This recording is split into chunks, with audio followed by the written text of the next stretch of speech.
Surveilled cities in the world, but like everything else in the wealthy enclave, city officials say more is better. But not everyone agrees. KTLA's Lauren Lister live in Beverly Hills tonight. Lauren.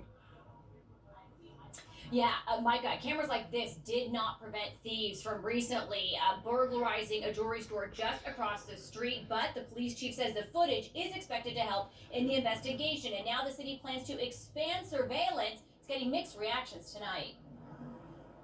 They steal watches, they put gun behind your head. I don't wear any jewelry anymore. It's really bad in Beverly Hills. Dr. Elena Eustache has a business on South Beverly Drive, neighboring this jewelry store targeted just last month in a brazen smash and grab. She's thrilled to learn Beverly Hills now has plans to expand surveillance in an effort to combat crime. I've experienced 2 robberies here within 3 weeks, so there really needs to be more surveillance. City officials say Beverly Hills is already monitored by around 2,000 surveillance cameras, with footage so far used in investigations mostly after a crime has been committed. Soon, that will change. Now we want to go to more proactive model where we have people monitoring the cameras live so they can more quickly if you will, virtually get to that crime scene. The hope, in part, is to stop more crimes as they're committed or prevent them entirely. This is more of a deterrent. This is where live cameras will be watching, and it's really a message to criminals.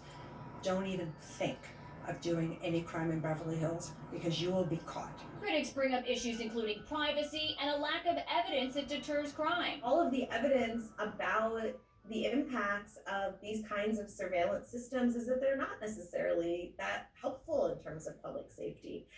We don't have strong evidence. Some in Beverly Hills telling us they're for more monitoring in commercial areas, but aren't sure about residential ones. I think it's a balance between surveillance and cutting down on crime, but also privacy. It's sort of a difficult subject. City officials defending the expansion. Our cameras are only in public spaces where you wouldn't have no expectation of privacy in the first place. So it's really a message to anybody who is a criminal to recognize, pick another city.